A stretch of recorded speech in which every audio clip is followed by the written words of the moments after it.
Hey guys, welcome back to the channel. तो कैसे हैं आप सब? I hope you all well. तो दोस्तों, आज की इस वीडियो के अंदर हम हमारी अमेरिकन लिटरेचर के इम्पोर्टेंट क्वेश्चंस देखने वाले हैं इसके सिलेबस के अकॉर्डिंग। 10 मार्क क्वेश्चन जो आते हैं ज़्यादातर हमारे एग्जाम में, और जिस तरह के क्वेश्चन हमसे पूछे जाते हैं तो उन क्वेश्चंस का हमें आंसर कैसे करना है वो आज की इस वीडियो के अंदर देखने वाले। वीडियो को स्टार्ट करने से पहले मैं कहना चाहती हूँ, अगर आपने मेरे चैनल को अभी तक सब्सक्राइब नहीं किया है या आप मेरे चैनल पर नए हैं तो प्लीज पहले चैनल को सब्सक्राइब कर लें ताकि ऐसी हेल्पफुल वीडियोस आपको टाइम से मिलते रहें। सो नाउ स्टार्ट करते हैं हम हमारी यूनिट 1 से। यूनिट 1 से हमारे क्वेश्चन आते हैं इस तरीके के। सबसे पहला हमारी यूनिट 1 का जो नाम है वो है बिलवड, टोनी मॉरिसन की। तो क्वेश्चन 1 है, discuss Beloved as a novel about the psychological trauma of slavery and the process of rememory. तो बेसिकली ये क्वेश्चन क्या है कि ये क्वेश्चन है साइकोलॉजिकल ट्रॉमा एंड रीमेमोरी का कॉन्सेप्ट। अगर एग्जाम में ये क्वेश्चन 10 मार्क्स के लिए आते हैं तो आपको इसे कैसे अप्रोच करना है ये ध्यान से सुनिए। तो सबसे पहले आपको बताना है कि बिलवड सिर्फ फिजिकल क्रूएल्टी की कहानी नहीं है। ये दिखाता है कि स्लेवरी ने लोगों के दिमाग और उनकी आइडेंटिटी को अंदर से कैसे तोड़ दिया था। ठीक है, इसमें मॉरिसन ने एक नया वर्ड इंट्रोड्यूस किया है, रीमेमोरी। इसका मतलब क्या है? सेटे, जो इसकी मेन कैरेक्टर थी इस कहानी की, उसका मानना था कि जो पुरानी दर्दनाक यादें होती हैं वो कभी खत्म नहीं होती हैं। अगर वो जगह जहां पर वो गुलाम हुए थे वो जगह खत्म भी हो जाए, डिस्ट्रॉय भी हो जाए, तब भी उसकी एक फिजिकल प्रेजेंस दुनिया में रहती ही रहती है। ठीक है, वो यादें हवा में तैरती रहती हैं और कभी भी उसे दोबारा टकरा सकती हैं, मतलब कि उस इंसान से दोबारा वो यादें टकरा सकती हैं। ओके, अब नोवेल का जो घर है 124 ब्लूस्टोन रोड, वो कोई आम घर नहीं है बल्कि वो लिटरेरी फिगरेटिव एक घोस्ट से हॉन्टेड है। ये घोस्ट और कोई नहीं है, सेठी की अपनी बेटी है जिसे उसने खुद मार दिया था ताकि वो उसे स्लेवरी से बचा सके। ये घोस्ट दिखाता है कि हमारा पेनफुल पास्ट हमें तब तक हॉन्ट करेगा जब तक हम उसे फेस नहीं करते। ठीक है, और दूसरी चीज, इस कहानी में जो एक और कैरेक्टर है, पॉल्डी जैसा कैरेक्टर, वो अपनी यादों को अपने दिल के एक टैबूक टिन, मतलब कि एक छोटे डब्बे में बंद करके रखता है, यानी वो उसे रिप्रेस नहीं करता है। लेकिन जब बिलवड फिजिकली सामने आती है तो सभी को अपने उस भयानक पास्ट का सामना करना ही पड़ता है। ओके, तो कंक्लूजन इसके अंदर ये लिखना है, एंड में आपको कंक्लूजन में लिखना है कि मॉरिसन के अकॉर्डिंग हिस्टोरिकल ट्रॉमा से हील होने का सिर्फ एक ही रास्ता है, कलेक्टिव रिमेम्बरेंस। जब तक आप अपने बिखरे हुए पास्ट को एक्सेप्ट करके अपनी आइडेंटिटी का हिस्सा नहीं बनाते तब तक आप सच में फ्री नहीं हो सकते हैं। ओके, अब इसके बाद जो दूसरा क्वेश्चन बनता है वो है, analyse the character of Sethe. Is her act of infanticide an act of murder or an act of supreme mother love? तो यहाँ पे Sethe infanticide, murder versus mother love. तो चलिए अब चलते हैं बिलवड के सबसे कंट्रोवर्शियल क्वेश्चन पर। सेटे का अपनी बेटी को मारना, क्या ये एक मर्डर था या फिर सुप्रीम मदर लव? ये क्वेश्चन हर साल घुमा फिरा कर पूछा जाता है। ठीक है, तो इसका आंसर देखिए। तो इसका आंसर लिखते वक्त आपको दोनों साइड को बैलेंस करना होगा, लेकिन मेन फोकस स्लेवरी के सिस्टम पर रखना होगा। जब स्कूल टीचर सेटे को दोबारा पकड़ने आते हैं तो सेटे बिना सोचे समझे अपनी बेटी का गला काट देती है। ठीक है, क्यों? क्योंकि वो नहीं चाहती कि उसकी बेटी भी वही सब झेले जो उसने झेला है। स्लेवरी के अंदर एक माँ को उसके बच्चों पर कोई हक नहीं होता है। बच्चे उनके लिए सिर्फ एक प्रॉपर्टी या ब्रीडर्स होते हैं। ऐसे में सेटे का ये एक्सट्रीम स्टेप एक तरह से उसका रिवेलियन था। ठीक है, वो उस मॉन्स्टर सिस्टम को बोलती है कि मेरा बच्चा मेरा है, तुम्हारा नहीं, और उसकी लाइफ का डिसीजन मैं लूंगी। तो सेटे के लिए मौत उसकी बेटी के लिए एक सेफ और मेरिसफुल जगह थी, as compared to the horror of plantation life. और दूसरी तरफ पॉल डी जो है वो इसे टू थिक लव, मतलब बहुत ज्यादा गहरा और डेंजरस प्यार कहता है। ये सच है कि इस एक्ट ने सेटी की पूरी जिंदगी बर्बाद कर दी। अ, वो समाज से अलग थलग हो गई और अंदर से टूट गई। तो इसके अंदर फाइनल जो कंक्लूजन लिखना है वो आपको ये लिखना है, आपको कंक्लूडिंग लाइंस में ये समझाना है कि टोनी मॉरिसन हमसे ये नहीं कह रही हैं कि मर्डर सही था, वो हमें उस क्रूएल सिस्टम का चेहरा दिखा रही हैं जहां एक माँ को लगता है कि उसके बच्चे के लिए जिंदा रहने से बेहतर मौत है। It was a tragic act of mother love under a monstrous system. Okay, अब इसके बाद हम हमारी यूनिट 2 से क्वेश्चन लेंगे, केट चोपिन की the awakening and Hammond Melville की बैटलवी से। ठीक है, तो हमारी यूनिट 2 की बात करते हैं। तो केट चोपिन की नोवेल द अवेकनिंग की क्वेश्चन आता है कि trace Edna Pontellier journey of self discovery and awakening in Kate Chopin novel, what does she awaken to. तो इसके अंदर हम बात करेंगे कि एड्रिना पोंटेलियर का अवेकनिंग यानी एटॉमिक जागरण क्या था और वो किस चीज के प्रति अवेकन हुई थी। ओके, तो इसका आंसर इस तरीके से होगा कि एडेना एक अपर क्लास विक्टोरियन वाइफ हैं जो स्टार्टिंग में बहुत ही सबमिसिव हैं, लेकिन ग्रैंड आइल्स पर उसकी मुलाकात एड रेटिग्नॉल एंड रॉबर्ट लिवन से होती है, जहां से उसकी जर्नी शुरू होती है। और सबसे पहले वो अपनी सेंसुअलिटी और आइडेंटिटी के लिए अवेकन होती है जब वो समुद्र में तैरना सीखती है। तो वो सिंबल है कि वो अपनी बॉडी और अपनी लाइफ का कंट्रोल अपने हाथ में ले रही है।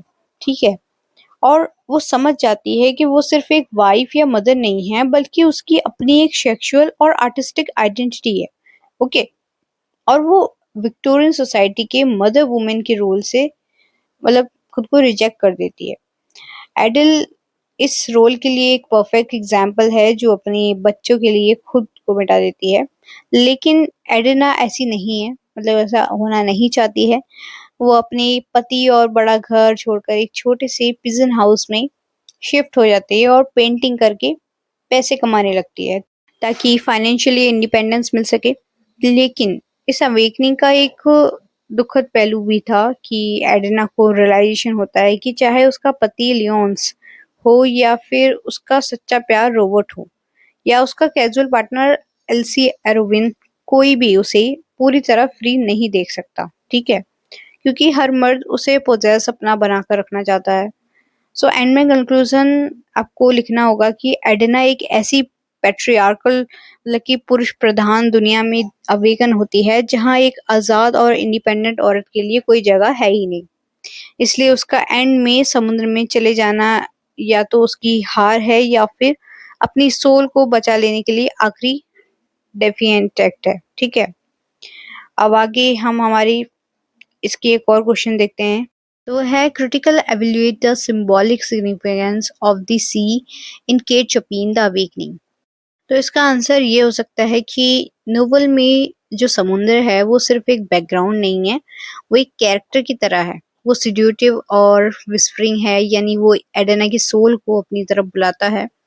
फर्स्ट पॉइंट, रिवर्थ और एम्पावरमेंट। जब एडेना पहली बार बिना किसी मदद के समुद्र में तैरती है तो वो उसका ब्रेक थ्रू मोमेंट है। वो अपने डर पर काबू पाती है और उसे अपनी फिजिकल और मेंटल स्ट्रेंथ का एहसास होता है। सेकंड पॉइंट, सॉलिट्यूड और वास्टनेस। तो समुद्र का कोई भी एंड नहीं होता है, वो वास्ट है। ये एडिना की उन लिमिटलेस डिजायर को दिखाती है जो लेट 19th सेंचुरी की नैरो सोसाइटी में फिट नहीं बैठ सकती थी। थर्ड पॉइंट है अब द एंडिंग। लास्ट चैप्टर में एडिना दोबारा समुद्र के पास आती है। वो अपनी कपड़े उतार देती है और जो कि सिविलाइजेशन के रिस्ट्रिक्शंस को उतारना है, और तब तक स्विमिंग करती रहती है जब तक उसकी सांसें और तक जवाब नहीं देते।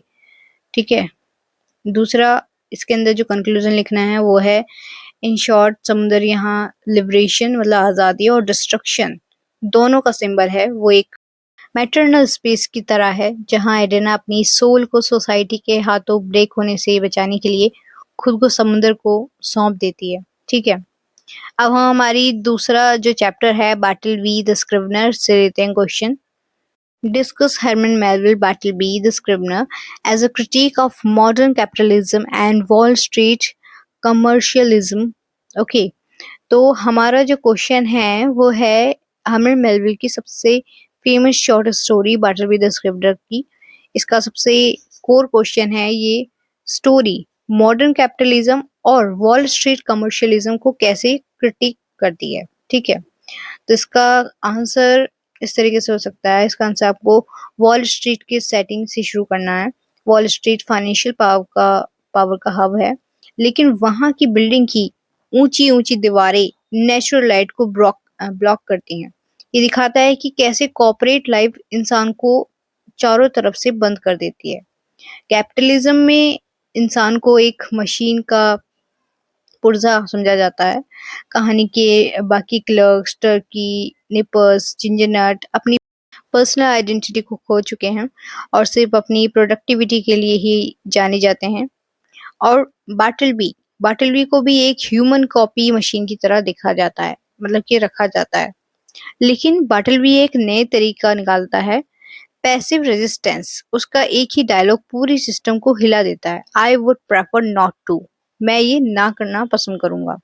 वो बिना किसी गुस्से या वॉयलेंस के सिर्फ काम करने से, प्रूफ रीडिंग करने से और बिल्डिंग से जाने से मना कर देता है।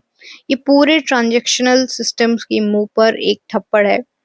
इसका कंक्लूजन में आपको लिखना है कि मेलविल इस कहानी से दिखाते हैं कि जो सोसाइटी सिर्फ प्रॉफिट और यूटिलिटी फायदे पर चलती है, वो इंसानी दर्द और एग्जिस्टेंशियल डिसपेयर, मतलब जीने की निराशा को समझने और संभालने में बिल्कुल फेल हो जाती है। ठीक है, अब इसके बाद हमारा दूसरा क्वेश्चन है, analyse the relationship between the narrator and Bartleby and how does Bartleby act as a mirror to the narrator's conscience. तो इसका आंसर है कि नरेटर एक सेफ मैन है। वो चिल लाइफ जीना चाहता है, झगड़ों से दूर रहता है और हर चीज का हिसाब पैसे और फायदे से लगाता है। ठीक है, लेकिन बाटलबी उसकी लाइफ में आकर सब कुछ बदल देता है। बाटलबी के पैसिव बिहेवियर पर नरेटर गुस्सा नहीं कर पाता है, क्योंकि बाटलबी की बात करें तो बाटलबी कोई रूल नहीं तोड़ता है, वो बस प्रेफर नहीं करता है। मतलब कि वो बोल देता है कि वो प्रेफर नहीं करेगा। नरेटर अंदर से डर जाता है और उसका पूरा लॉजिकल दिमाग फेल हो जाता है। यहाँ पे नरेटर के अंदर एक मोरल स्ट्रगल शुरू होती है। एक तरफ उसे बाटलबी पर तरस आता है, क्रिश्चियन चैरिटी, और दूसरी तरफ उसे डर लगता है कि इस अजीब एम्प्लॉय की वजह से उसकी बिजनेस रेपुटेशन खराब ना हो जाए। वो बाटलबी की मदद तो करना चाहता है, पर तब तक जब तक उसकी अपनी कंफर्टेबल लाइफ डिस्टर्ब ना हो। ओके, अब इसके अंदर कंक्लूजन ये लिखना है एंड में, जब बाटलबी की मौत हो जाती है तो नरेटर का आखिरी डायलॉग होता है, आ बाटलबी आ ह्यूमैनिटी। ये लाइन प्रूव करती है कि बाटलबी ने नरेटर को ये एहसास दिलाया कि हम सब इस दुनिया में अकेले हैं और हमारा मटेरियलिस्टिक सिस्टम सच्चा ह्यूमन कनेक्शन नहीं दे सकता। ठीक है, आगे हम हमारा 7th क्वेश्चन यूनिट 3 से लेते हैं, वॉल्ट विटमैन एंड सर मैलेक्सी पोएट्री से। तो क्वेश्चन 7 है, critically analyse Walt Whitman's elegy O Captain my Captain, focusing on its theme of grief and national victory. तो इसका आंसर देखें तो ये पोएम 1865 में प्रेसिडेंट अब्राहम लिंकन के एसेसिनेशन, मतलब हत्या पर लिखी गई थी, जब अमेरिकन सिविल वॉर अभी अभी खत्म हुई थी। इसमें विटमैन ने एक एक्सटेंडेड मेटाफर का यूज किया है। अमेरिका को एक शिप, मतलब जहाज बोला गया है। दूसरा, सिविल वॉर को एक फेयरफुल ट्रिप, खौफनाक सफर कहा गया है इस पोएम के अंदर। और प्रेसिडेंट अब्राहम लिंकन को कैप्टन कहा गया है, जो इस जहाज को सुरक्षित किनारे तक लाते हैं। ठीक है, तो पोएम में बहुत बड़ा आयरनी और कॉन्ट्रास्ट है। एक तरफ किनारे पर लोग सेलिब्रेट कर रहे हैं और घंटियां बज रही हैं, जश्न का माहौल है क्योंकि देश बच गया है, विक्ट्री हुई है। लेकिन दूसरी तरफ डेक पर उनका captain fallen cold and dead पड़ा हुआ है। मतलब कि आमतौर पर विटमैन फ्री वर्ड्स लिखते हैं, पर इस पोएम में उन्होंने एक प्रॉपर राइम स्कीम और स्ट्रक्चर का यूज किया है, ताकि वो पूरे देश के इस गहरे सरकारी और पर्सनल शॉक को एक रिदम में दे सके। ठीक है, इसके अंदर जो बोला गया है कि जो कैप्टन है वो डेड पड़ा है। कैप्टन कौन है? वो है अब्राहम लिंकन, क्योंकि उनकी हत्या कर दी गई थी। ओके, सिविल वॉर के दौरान, एंड सिविल मतलब कि सिविल वॉर एंड होने के बाद। तो ये उसी चीज के ऊपर है, क्योंकि अब्राहम लिंकन का सिविल वॉर के अंदर बहुत बड़ा हाथ था। मतलब कि उन्होंने जो गुलामी थी उसके खिलाफ आवाज उठाई थी कि गुलाम नहीं बनाना चाहिए लोगों को। ठीक है, तो इस बात का ही वो दुख मना रहा है यहाँ पे जो हमारा पोएट है। ओके, तो इसके अंदर कंक्लूजन क्या करना है, इसे कंक्लूड करते वक्त लिखिए कि ये पोएम दिखाती है कि पीस और आजादी की कितनी बड़ी कीमत देश को चुकानी पड़ी थी। ये लिंकन के प्रति एक इमोशनल और अमर श्रद्धांजलि है। ठीक है, अब नेक्स्ट हमारा जो क्वेश्चन है वो है वॉल्ट विटमैन की जो दूसरी पोएम है पैसेज टू इंडिया से। तो क्वेश्चन 8 है, explore the theme of globalisation, spiritual journey and human unity in Walt Whitman passage to India. तो इसका आंसर ये होगा कि 19th सेंचुरी के एंड में 3 बड़े टेक्नोलॉजिकल अचीवमेंट्स हुए। सबसे पहला स्विच कैनाल का बनना, दूसरा ट्रांसकॉन्टिनेंटल रेल रोड और तीसरा है अटलांटिक केबल लाइंस का बिछना। ठीक है, और विटमैन इन सभी मटेरियल अचीवमेंट की तारीफ करते हैं, पर उनका देखने का नजरिया थोड़ा अलग है। वो फिजिकल पैसेज मतलब रास्ता, पैसेज टू इंडिया को एक स्पिरिचुअल पैसेज मानते हैं। इंडिया यानी ईस्ट, जो कि एशियन विस्डम, हिस्ट्री और स्पिरिचुअलिटी का गढ़ है। और विटमैन का मानना है कि ये ट्रेन और कैनाल सिर्फ इंजीनियरिंग के कमाल नहीं है, ये पूरी दुनिया के लोगों और कल्चर्स को आपस में जोड़ने के रास्ते हैं। ठीक है, उनका मानना है कि साइंटिस्ट और इंजीनियर्स ने जमीन और समुद्र के फिजिकल गैप्स को तो भर दिया है, लेकिन अलग अलग देश के लोगों के दिलों के बीच जो गैप है उसे सिर्फ एक poet, true son of God ही भर सकता है। ठीक है, पोएट ही नेचर, गॉड, ह्यूमैनिटी को एक सूत्र में बांधेगा। तो कंक्लूजन क्या लिखेंगे इसमें, तो इस आंसर में आपको विटमैन की डेमोक्रेटिक ऑप्टिज्म मतलब कि सकारात्मक सोच को हाईलाइट करना है, जहां वो टेक्नोलॉजी के जरिए एक ऐसी यूटोपियन दुनिया का सपना देखते हैं जहां कोई बॉर्डर्स नहीं होंगे और सभी आत्मिक रूप से एक हो जाएंगे। ठीक है, अब इसके बाद हमारा जो अगला क्वेश्चन है, क्वेश्चन 9, वो हमने सरमन एलेक्सी क्रो टेस्टामेंट से लिया है। ठीक है, तो क्वेश्चन है, how does Sherman Alexie poem crow testament critique colonization and the historical marginalization of native Americans. तो इसका आंसर है, नेटिव अमेरिकन कल्चर में क्रो कौआ एक ट्रिकस्टर मतलब कि ट्रिकस्टस और सर्वाइवर और एक चालाक बर्ड माना जाता है जो हर सिचुएशन में सरवाइव करता है। लेकिन इस पोएम में क्रो नेटिव अमेरिकन्स की बेजुबान और लाचार हालत का सिंबल बन चुका है। कॉलोनाइजेशन ने उनसे उनकी ताकत छीन ली है। एलेक्सी ने इसमें चालाकी से बिब्लिकल इमेजरी मतलब कि बाइबल की कहानियों का सबवर्जन किया है। वो वाइट लोगों की रिलीजन क्रिश्चियनिटी के सिंबल जैसे डव, केन और एविल या बैटल ऑफ जरीको को नेटिव अमेरिकन की रियलिटी के साथ कंपेयर करते हैं और दिखाते हैं कि कैसे रिलीजन का यूज करके नेटिव लोगों की जमीन और उनका कल्चर छीना गया है। तो पोएम सिर्फ हिस्ट्री की बात नहीं करती है, ये वो आज के मॉडर्न रिजर्वेशन की गरीबी और डिस्प्लेसमेंट को भी दिखाती है, जहां क्रो एक बार में बैठता है और पूरी तरह टूट चुका है। ओके, और इसके अंदर कंक्लूजन में आपको लिखना है कि क्रो टेस्टामेंट एक दर्दनाक टेस्टामेंट गवाह है उस हिस्ट्री का जिसमें नेटिव लोगों को मिटाने की कोशिश की गई, पर इस सब के बाद भी क्रो जिंदा है, जो उनके एंडोरेंस और रेजिलियंस मतलब लड़ने की क्षमता को दिखाता है। ठीक है, और इसके बाद जो हमारा लास्ट क्वेश्चन है, 10th क्वेश्चन, वो है हमारा सरमन एलेक्सी की जो दूसरी पोएम है एवोल्यूशन, उससे। क्वेश्चन 10th है, analyse the critique of consumerism and culture assimilation in Sherman Alexie poem evolution.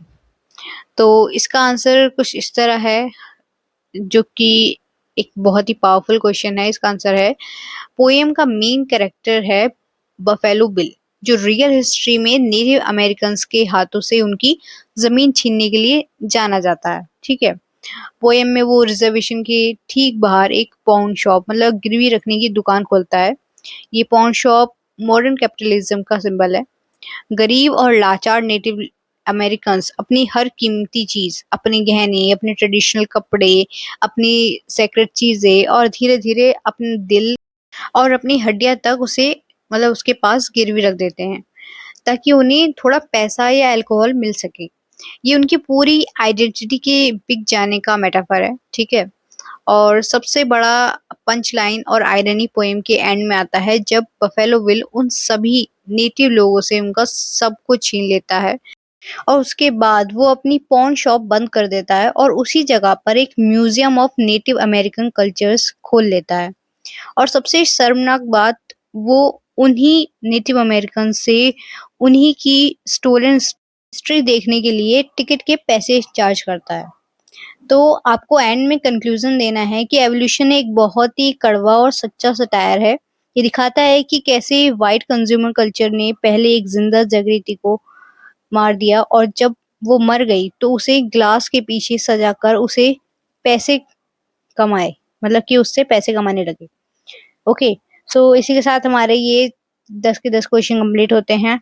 तो इस तरीके के इम्पोर्टेंट क्वेश्चन आपके एग्जाम में आ सकते हैं और आप इस तरीके से उनके आंसर्स दे सकते हैं। तो ये थी हमारी आज की इम्पोर्टेंट क्वेश्चन की वीडियो। सो आई होप आपको अच्छी लगी होगी और वीडियो पसंद आई हो तो प्लीज़ वीडियो को लाइक ज़रूर करें एंड अपना सपोर्ट दिखाएं और ज़्यादा से ज़्यादा इस वीडियो को अपने दोस्तों तक शेयर करें ताकि उनकी भी हेल्प हो सके। सो अभी तक चैनल को सब्सक्राइब नहीं किया है तो सब्सक्राइब कर लो ताकि ऐसे ही हेल्पफुल वीडियो आपको टाइम से मिलते रहें। So thank you so much for watching. मिलते हैं नेक्स्ट वीडियो में। Bye bye.